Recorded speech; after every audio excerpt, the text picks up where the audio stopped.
Alrighty, well here we are in May, and of course it's the beginning of the harvest season and some of the crops, but one of our most common questions is, are you organic at Agriberry Farm?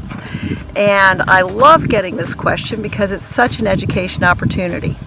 And I do start out with saying we do use organic practices when it works for the pest that we're trying to control. And which brings me up to the next topic, which is integrated pest management. And in integrated pest management, it involves utilizing a whole toolbox of materials for sustainable agriculture. And organic materials can be part of that, but synthetic can be as well. And we like to help people understand that using integrated pest management, which involves the 3 M's. The first M is to minimize your problems in the planting. And if you minimize your problems, then you never have to look in your toolbox for a crop protectant.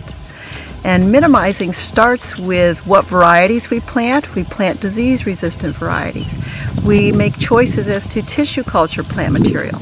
And I'm in a new planting right now, and you can see one row we have tissue culture red raspberries, and they have a great start.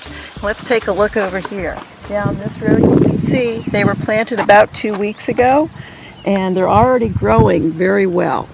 And tissue culture plant material is a lot more expensive, but it's virus free, and it does get off to a great start, and it's really been a plus in a way of minimizing some of the pests in a new planting. Now, not every variety is done in tissue culture. Over here you can see what looks like a bunch of dead sticks, but look down at the base of this one here. And we have the start of a new raspberry plant shoot coming up from the ground just within the first 2 weeks. It can take up to 6 weeks before a new shoot will be coming up. But you also can see with that bare rooted plant, in contrast with the tissue culture, we had to make a much larger hole.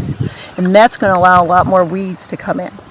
So I said there are 3 M's. The first one is to minimize. The other part that you're seeing here is the plastic mulch, and that's a very, very important part for us here at Agriberry. And you can see even with our mature planting that plastic mulch remains in place, and that's very valuable for keeping weed control as well as holding nutrients and moisture in for the planting. Another way to minimize problems. And the second M is to monitor. We're constantly monitoring the plantings for pests and thresholds.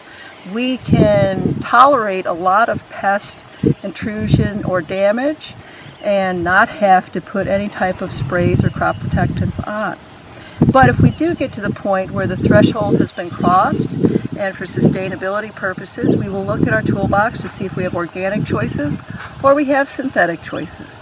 And we will choose the best one as recommended by our state extension specialist here, which is Virginia Tech, which we look at much as going to the doctor to get a prescription, and then we would apply it just as any parent would for their family member.